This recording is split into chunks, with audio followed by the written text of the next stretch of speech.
이제 국민의힘 후보로 한번 넘어가 보겠습니다. 자, 가장 먼저 볼 후보는 이 사람입니다. 예, 출마 선언에 시대 정신으로 이렇게 대한민국 정체성 그리고 대연정 대통합을 들고 나왔습니다. 윤희웅. 네. 이거 우리에게 필요한 지금 시대 정신인가요?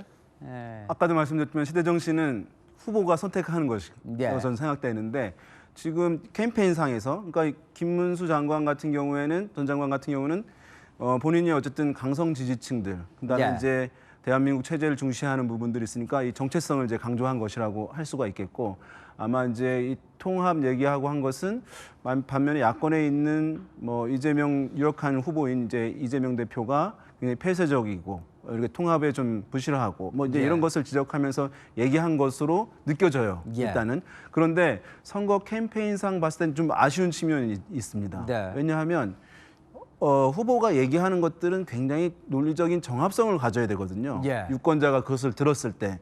그런데 지금 정체성을 얘기하면서 통합을 얘기하는데 이거 충돌되는 거거든요. 네. 정체성이라는 것은 정체성에 부합하지 않는 쪽은 배제한다는 느낌을 주거든요. 네. 그런데 대통합을 한다는 건 대연정 대통합을 한다는 것은 모든 세력을 포괄하겠다는 것이잖아요.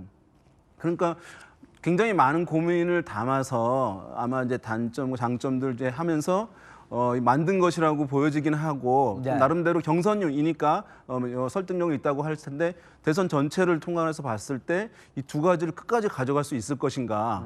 저는 이제 그 약간 의문이어서 약간 그런 면에서 이제 슬로건 두 개가 충돌되는 측면이 있다는 점이 좀 약간 아쉬운 점 지적할 수 있겠습니다. 보면 갑자기 대선 주자로 원래 거론이 안 되다가 오히려 대통령 계엄한 이후에 갑자기 대선 주자로 떠오른 지금 경우예요, 사실은. 그러니까 이게 이 캠페인이 예. 다 떠나가지고 너무 갑작스럽게 나왔다. 좀 준비가 안 돼 있다라는 느낌이 저한테는 제일 강하게 들어요. 예. 후보 본인도 그렇고 뭐 주위에 있는 이 라인업이라든지 이런 부분이 좀 급조됐다. 예. 그러니까 이제 구체적인 이야기를 하기가 쉽지가 않으니까 뭐 통합하겠다. 되게 추상성이 높은 이야기들을 하고 있는데 이건 있어요. 1등 후보면은 예. 나 이것도 하고 저것도 하겠다라고 이야기할 수 있습니다. 예. 말하자면 좀 물타기 전략을 쓸 수 있는 거죠. 좀 예. 이재명 대표가 그런 전략을 쓰고 있는데 지금 김문수 후보도 조금 그런 전략에 가까워 보여요. 근데 그것은 지금 현재 지지율 1위가 되게 단단했을 때는 단단하고 확장성이 있을 때 그 전략이 가능한데 이 김문수 후보의 지지율이 제가 볼 땐 그렇게 단단해 보이지가 않거든요. 예. 그러니까 이게 적합한 전략인지 잘 모르겠는데 캠프에서는 어쩔 수 없는 것처럼도 보여요. 이거 딴 전략을 쓸 준비가 별로 안 돼 있는 것 같아요.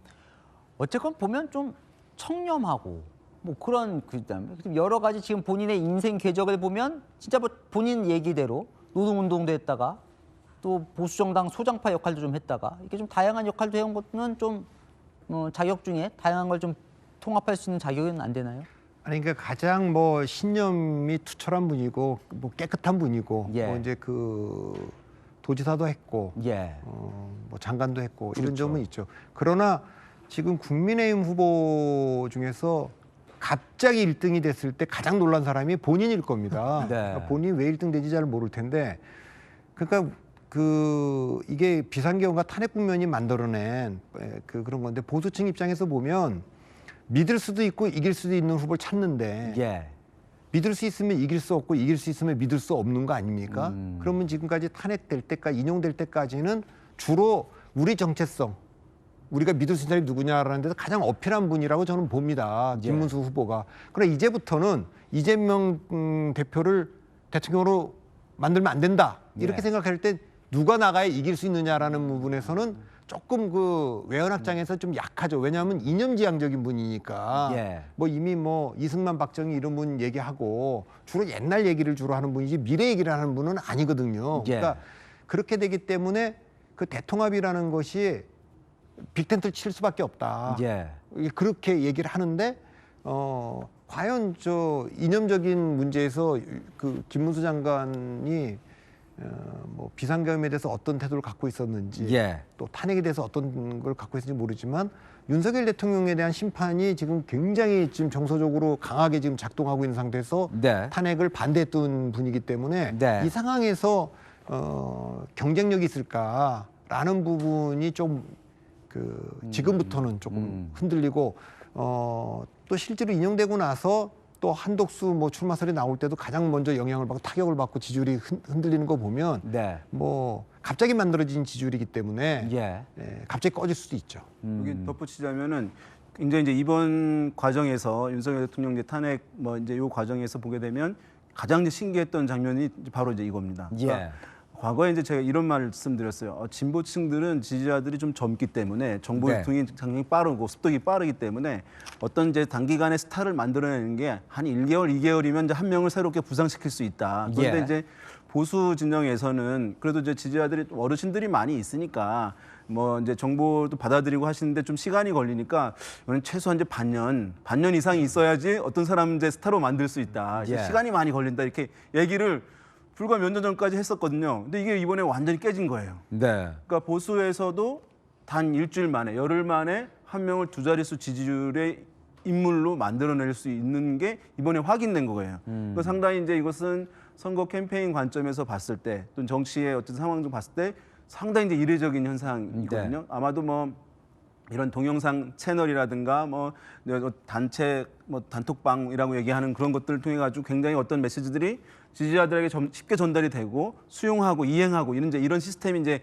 갖춰진 것으로 보여요. 그래서 지금 김문수 장관이 이렇게 확 뜬 것이고 또 나름 어쨌든 이제 강고하게 강성 지지층들이 있는 것이기 때문에 지금 떠받쳐지고 있는 것이라고 할 수 있을 텐데 그런데 이렇게 갑자기 만들어졌기 때문에 그 지지자들이 또 다른 어떤 명분에 의해서 또 후보 갈아타기가 충분히 또 빠른 시간에 일어날 수 있는 것이거든요. 예. 그래서 이제 지금 두 분도 말씀하셨습니다만은 지금의 그 1위 주자의 위상 상당히 이제 지금까지 온 것 굉장히 견고하다고 할 수 있고 이후에도 저는 일정 부분 지속될 수 있다고 보기는 하지만 또 다른 어떤 경쟁력 있는 인물이 나타나서 또 다른 명분이 주어지게 된다면 이제 흔들릴 수 있는 부분 충분하다고 보여요. 그래서 이제 그 부분을 어떻게 잘 관리할 것이냐 이것이 이제 김문수 전 장관의 가장 중요한 과제일 것 같아요. 그러니까 국민의힘이 비슷한 이야기인데요.